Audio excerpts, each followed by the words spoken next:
ባየር ሚኒክ ሳንቲያጎ ቤርናባው ድረስ መታ ሪያል ማድሪድን የኪሊያን ኤምባፔን ሪያል ማድሪድ 2-1 ማን ዲክታተሩ አስበላቸው። ፕሪዲክሽን ላይ አግብቶ እንዲሸነፉ ያደርጋቸዋል። ሁሉም ችግር ከኤምባፔ ጋር ነው ማለት በቃ ኤምባፔ ነው ችግሩ። የዚህ ቡድን ችግር ኤምባፔ ነው። ገባሽ አይደል? እኔ ደስ የሚለኝ ነገር ማኑ ከጨዋታው በፊት የትርፍ ደጋፊዎች ሳይተኙ ማን ኮርና ምናምን ነገር ማየት ይፈልጋል። እኔ ማየው ባየር ሙኒክ እና ሪያል ማድሪድ ያበደ ጨዋታ ነው ምናምን ብለው ሰከንድ ክለባቸውም ተቀረቀረላቸውም። አርሰናልን ደግሞ ሊቋጥሩ የመጡትን ደግሞ ውግም ያለ የተግማማ ኮርና ጨዋታ አጫውቶ 88ኛ ደቂቃ ላይ ልብ የሚሰብር ጎል ማለት 88 ነው 89 90 ብቻ አርቴታ ታይም እንበለው አርቴታ ታይም ሰክሰስፉል ናይት ሰክሰስፉል ማድሪድ መሸነፏን ወድጄዋለሁ፣ ይመቸኛል። ገባ ምደግፈው ግን አርሰናልን ብቻ ነው። ተረዳኝ። ለአርሰናል ጥቅም ነው ማስበው። ፒኤስጂ እና ባየር ሙኒክ ሴሚፋይናል መግባታቸው ለኔ ምርጥ ነው። ባርሳ ራስን ሰርተሽ ሴሚፋይናል ላይ እንገናኛለን ማለት ዛሬ እኔ ሳልጮት ነው በሶስተኛ ማርሽን ያሸነፍኩት። ዊ አር ዘ ገነርስ ልታደንቀኝ ይገባል።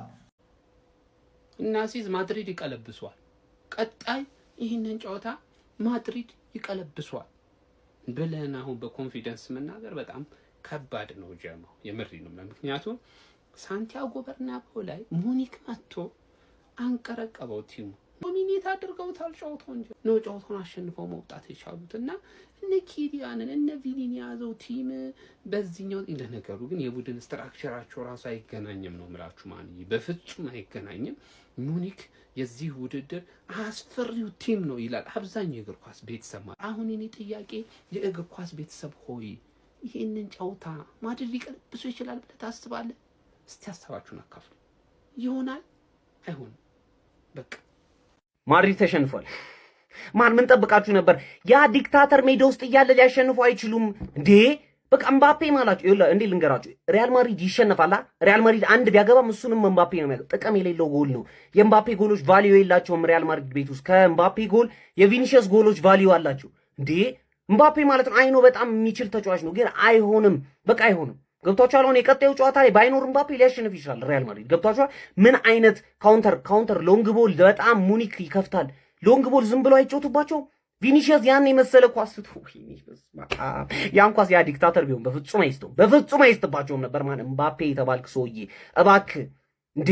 የሪያል ማድሪድን እኔ የምር ነገ በደንብ ቪዲዮ ሰራላችኋለሁ። እግዚአብሔርን ምላችሁ የሪያል ማድሪድ ኳስ ሲይዝ ማለት ነው ኤምባፔና ቪኒሺየስ ብቻ ነው ከመሃል ሜዳ የሚያልፉት። ሌላ ማንም በዚህ እንደዚህ እየተጫወታችሁ ኳስ መቼም ጨዋታ ልታሸንፏችሁ መቼም ማለት ነው። የመሱ ጨዋታ ላይ ጭራሽ ሙኒክ እንዳይጨክንባችሁ ኦሊሴ ባለጌ ነው። ሶስቱ ኦሊሴ፣ ሉዊስ ዲያዝ፣ ሃሪኬን የሆነ ሰው ሊገላችሁ ይገባል። ዘንድሮ እንግዲህ በዚህ የደንቆሮ ባንዲራይ ማለት ነው ጎማ በሆነ አሰልጣኝ እንግዲህ አጨብጭበን ልንወጣ ነው። በቃ እንዳምነው አጨብጭበን ያለ ምንም ዋንጫ ልንወጣ ነው። በቃ አንተ ዩናይትድን ይዘህ ትገባለህ ከባየር ሙኒክ ጋር የ18 ዓመት ገና የዘር ፈሳሽ እኮ ነው። ገና ቤሊንግሃምን ቤንች አድርገህ የምን አባህ አንተ ታክቲክ ቀማሪ ነህ ነው የምን አባህ። አሁን እንግዲህ አሊያን ዛሬ ላይ በቃ አሳላችንን ልንበላ ነው እንግዲህ። አሁን አከበድከው አላዳፈቃሪ ቪኒ ደግሞ ዛሬ ምን አባህ ስታረግ እንደነበረ እኔ አይቻለሁ። በቃ ዝም ብለህ ማይሆን ሹት አለ። በዛ ላይ ባዶ ኳስ ትስታለህ። ባርሳ ደግሞ ልንገርህ በባርሳ ደጋፊ አቡዛ ትደሰት በነገር ለአንተ እኮ ነው ቁጭ ብሎ የሚጠብቀው እኮ አንተን ወይ ያላውን ነው ቁጭ ብሎ የሚጠብቀው። ቻምፒዮንስ ሊጉ ማለት እኮ ነው ያራዳ ልጆች። ቻምፒዮንስ ሊጉ ማለት ይሄ ነው በቃ። ሌላ ምን አለ? በቃ አስደናቂ ጨዋታዎች አቆ ነው በቃ ግዴታው ነው። ካለዛ አይሆንለትም በቃ አይመቸውም ነው ማለት። ይሄን ደግሞ ከነዛ መሃል አንዱና ዋናው ጨዋታ ነበር ያራዳ ልጆች። ባየር ሙኒክ ከሜዳ ውጪ ተጉዞ ጉደኛ ቡድን ሆኖልሃል ያራዳ ልጆች። ከሜዳ ውጪ ተጉዞ ልክ አይደለም ግን ይሁን 2-1 አሸንፏል። ማክበር ነበረበት ማድሪድ ነው ያለ ምንም ጥያቄ። ግንስ 2-1 አልቋል። ማድሪድም ዝም ብሎ ግን አልተሸነፈም ወዳጄ። የትሬንት እግሮች ጤነኛ አይደሉ አሉ። አንተ ላሊጋም ሄዶ ተሻግሮም ትሬንት እግሮቹ እንደዛው ናቸው፣ አልተቀየሩ።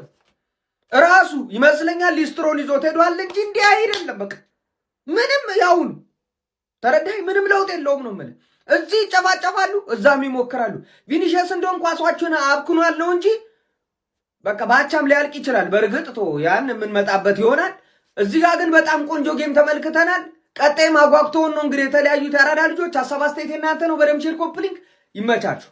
ስለ ማይክል ኦሊሴ የምናወራበት ጊዜ ደረሰ። ዛሬም ሌላ አሲስት 29 አሲስት። ሬኮርዱ ስንት ነው ብትሉኝ ሜሲ 91 ጎል ያገባበት ሲዝን ትዝ ይላችኋል። 31 አሲስት ሁለቴ ነው 31 አሲስት ያለው። ዘለስ ኦሬዲ 29 ደርሷል። ኦሬዲ ሬኮርዱ ሊሰብረው ነው ይሄ ልጅ ቸልሲ በ45 ሚሊዮን ሊያመጣው ነበር። ደሞዙን አንከፍልም አለ ቸልሲ በቃ ወድቋል ነው ማለት ብቻ። ኦሊሴ እዛ ጀርመን መሄድሽ ደግሞ ጭራሽ ለፉትቦልሽ ተመቸው ነው ማለት በቃ ሌቭል አፕ ነው ያደረግሽው። እነ ኬን እነ ዲያዝን መመገብ እኮ በጣም ቀለ፣ በተለይ ስፔስ ያለበት ሊግ። ይሄ ልጅ በጣም ፕሪሚየም የሆነ ልጅ ነው ፕሪሚየም የሆነ ልጅ። ማድሪድ መጣልሽ የታወቀ ነገር እኮ በቃ ማድሪድ ወይ ባርሳ ለካ ያማላለው ማድሪድ መጣልሽ። አሲስት የሚያደርግ ሰው ነው ደግሞ እነሱ የሚያስፈልጋቸው። ማድሪድ ሂር ዊ ጎ። ይሄ ልጅ ነው በቃ። አንተ ኤምባፔ ለውጥ ማምጣት የምትፈልግ ከሆነ ይሄ ልጅ አስፈርመው። ኳስ ያቀብልሃል ነው ማለት ኳስ ያቀብልሃል። አባቴ ቪኒን ሸኘውና ይሄ ልጅ አምጣው። አንተ አድክም ይሆንክ ሰውዬ ኧረ ጨዋታ ምን አይነት ፉክክር ነበር የተመለከትነው ጋይስ። ባየር ሙኒክ እጅግ በጣም ጽድት ያለ ውጤት ከቤርናባው ይዞ ወደ ጀርመን አሊያንዝ አሬና መመለስ ችሏል። በመጀመሪያ ዙር የአውሮፓ ሻምፒዮንስ ሊግ ሩብ ፍጻሜ ፍልሚያ ሪያል ማድሪድን ከባየር ሙኒክ ያገናኘው እጅግ በጣም ተጠባቂ ጨዋታ በባየር ሙኒክ 2-1 አሸናፊነት ተጠናቋል። በዚህ ጨዋታ ላይ ፈርስት ሃፍ እና ሰከንድ ሃፍ የተለያየ ከለር ነበራቸው። በፈርስት ሃፉ ባየር ሙኒክ ነበር ኳሱን ይዞ ለማጥቃት ጥረት ሲያደርገው የነበረው ፖሰስ ሲያደርግ የነበረውን ቡድን ባየር ሙኒክ ነበረ። ታዲያ የጥረታቸውን ተሳክቶላቸው በሉዊስ ዲያዝ አማካይነት 41ኛው ደቂቃ ላይ በቆንጆ እንቅስቃሴ ጎል አስቆጥሮ ቀዳሚ ሊሆን ችሎ ነበረ። ሪያል ማድሪዶች በፈርስት ሃፍ ሞር ዳይሬክት ነበሩ ኳሱን በሚያገኙባቸው አጋጣሚዎች ካውንተር አታኮችን ነበር ሲጠቀሙ የነበረው። ነገር ግን ከሰከንድ ሃፍ በኋላ እንደተጀመረ ባየር ሙኒክ ተጨማሪ ጎል 46ኛው ደቂቃ ላይ በሃሪኬን አማካኝነት ማስቆጠር ቻሉ። በጣም አስደናቂ ጎል ነበር ሃሪኬን ከቦክስ ውጪ ማስቆጠር የቻለው። ታዲያ ጌሙንም እንግዲህ ለማረጋጋት ፈልገው ነበረ። ነገር ግን ሪያል ማድሪዶች ተቀይሮም እንግዲህ ሰከንድ ሃፍ ይበልጥ ጫና የፈጠረው ቡድን ሆኖ ነበረ። ባየር ሙኒኮች ሁለቱን ጎል ማስጠበቅ ፍላጎት የነበረው ቡድን ይመስሉ ነበረ።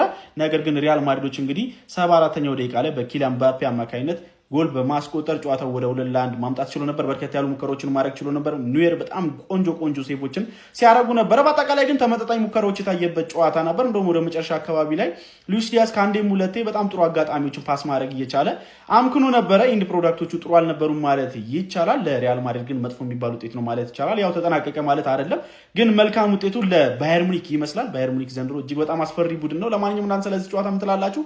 ሀሳባችሁን አጋሩኝ። የፕላስ ምልክቱ መጫ እንዳትረሱ። እዚህ ጋር ደግሞ ባየር ሙኒክ ሪያል ማድሪድን 2-1 ቀጥቀጥ ነው ያደረገው ሜዳው ላይ። አረ ተጫዋች ሃሪኬን ምን አይነት ሹት ነው በእናታችሁ የለቀቀበት።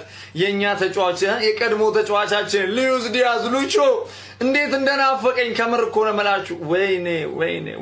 ወይኔ አላቅም ብቻ። ለማንኛውም ማለት ነው ሙኒኮች ዛሬ እጅግ በጣም ልዩ ነበሩ። ያው ሪያል ማድሪዶች ማለት ነው በሜዳቸው ይሄንን ውጤት ባይዜ ሁለታች አድርገው መውጣት የሚችሉበትን ሁሉ እድል ማፔ ስንት ኳስ ነበር ሲያበላሽ የነበረው። ብዙ ጎሎችን ማስቆጠር የሚችሉባቸውን ቻንሶች ሲያጠፉ ነበር ሪያል ማድሪዶች። እና እንግዲህ በሜዳቸው 2-1 በሙኒክ ተሸንፈዋል። ሙኒኮችን ግን አለማድነቅ አይቻልም። የሚጫወቱበት መንገድ እንዴት ነው ኳስ የሚጫወቱት? በስማ የፖዚሽን ፎቶ እንዴት እንደሚያምር እግዚአብሔር እንዴት አባቱ ነው የሚያምረው ጨዋታቸው ሙኒክ። አረ በስማም ትንሽ መከላከል ላይ ድክመት አሳዩ እንጂ የሚገርመው ባየር ሙኒክ ነው ዛሬ ተመለከትነው። እንግዲህ ቀጣይ በሙኒክ ሜዳ ደግሞ ምን እንጠብቃለን? እኔ እንጃ። ግን ሙኒክ በዚህ አይነት ከምር ነው ማለት። ለማንኛውም ባየር ሙኒክ ይህንን ጨዋታ ሪያል ማድሪድን 2-1 በሆነ ውጤት አሸንፏል።